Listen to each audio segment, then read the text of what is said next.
दिनों बाद, बहुत सालों बाद? देखिए, हमने लगातार लोगों के देखे, जितने भी संगठन इस प्रकरण में अपडेट थे, हाँ। वो लोग आवाज़ उठा रहे थे। तो हमें लगा था कि हमारी बहन को इंसाफ मिल जाएगा, लेकिन हमारे बहन के साथ जिसने बलात्कार किया वो तो है ही दोषी, और जिसने उसके ऊपर राजनीति की वो उससे बड़ा दोषी। सब लोग राजनीति करते हैं, अपने फेम चमका लेते हैं, सांसद विधायक बन जाते हैं, मंत्री बन जाते हैं, सरकार से डीलिंग कर लेते हैं, पार्टियों में चले जाते हैं, लेकिन परिवार की वास्तविक हकीकत को कोई नहीं जानता। तो आप थे कहाँ इतने दिनों से? देखिए, इस प्रकरण से पहले मैं समाज के प्रति एक्टिव नहीं था, मैं स्टडी कर रहा था। उसके 6 साल में आपने अध्ययन करा इसको?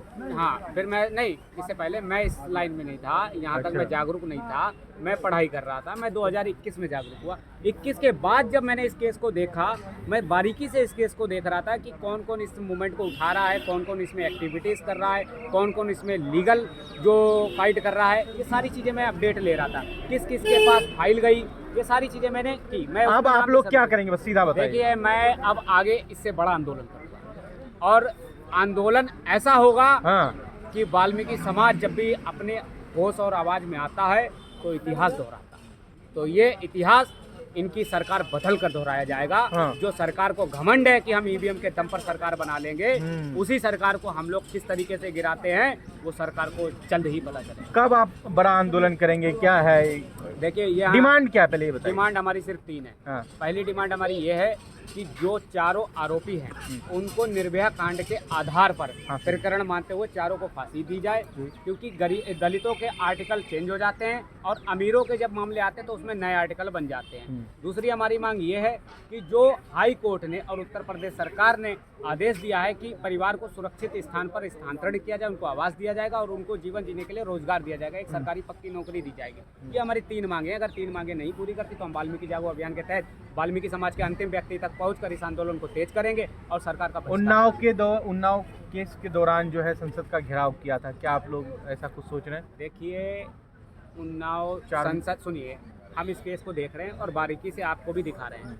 उन्नाव केस के प्रकरण में जो हमने संसद का घेराव किया, आज वो बहन हमारी यहाँ पे घूम रही थी उन्नाव केस की, जिन्हें चेहरे चमकाने थे। मैं फिर वही बता रहा हूँ कि नेता बन जाते हैं, विधायक बन जाते हैं, सरकार से डीलिंग हो जाती है, उसके बाद परिवार और पीड़ित के से कोई लेना देना नहीं होता। जिसका जीता जागता उदाहरण है उन्नाव की बहन हमारी अभी भी भटक रही है, उसको कोई भी मीडिया कवरेज नहीं कर रही, और जो फेम वाले हैं सिर्फ डायलॉगबाजी करके चले जा रहे हैं, उसको इंसाफ दिलाने के लिए किसी का ध्यान नहीं। तो आप डायलॉगबाजी नहीं करेंगे? हम डायलॉगबाजी, सीधी सी बात है, हमारे बस की नहीं है। जो आगे आता है वो लड़े दमदारी से, और मैं लड़ूंगा और आपको दिखाऊंगा कि मैं कैसे जीतता हूं। कैसे लड़ेंगे आप? हमने बताया नहीं, वाल्मीकि जागो अभियान के तहत वाल्मीकि समाज के प्रत्येक व्यक्ति तक जाकर उनको जागरूक करके उसके बाद हर क्षेत्र से सरकार का बहिष्कार करूंगा। सरकार ओपी राजभर तो मजा ले रहे हैं, कह रहे ही दिल्ली में। आप लोग कहाँ हैं? जाइए उन्नाव, हथरस जाइए। सुने थे कि नहीं? सुनिए, देखिए, अभी किसी मर्द से पाला नहीं पड़ा, किसी ओपी राजभर का अभी किसी मर्द से पाला नहीं पड़ा। मैं बता तो रहा, जिनसे पड़ा चिल्लरों से पड़ा हो। वाल्मीकि समाज के व्यक्ति से, अभी दमदार व्यक्ति से नहीं पड़ा, क्योंकि चापलूस लोग तो बहुत मिलेंगे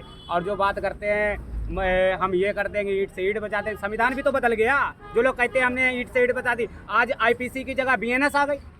तो क्या कर लिया, किसने ईंट बजा दी? आप ओपी राजभर मर्द से पाला नहीं पड़ा ओपी राजभर? देखिए, मैं उनको ठीक से जानता नहीं हूँ और वो मुझे नहीं जानते। वो भी पीला गमछा लिए हैं, आप भी पीला गमछा। देखिए, गमछा डालने से कोई गमछा वाला नहीं बन जाता। ऐसे भगवा हमारे ये भी पहने हैं और एक भगवा वो पहने हैं जो बलात्कार करते हैं मंदिरों में बैठ के। ब्रिजभूषण शरण सिंह कह रहे हैं कि उन्नाव के जो आरोपी हैं कुलदीप सेंगर, वो उनको फंसाया गया है।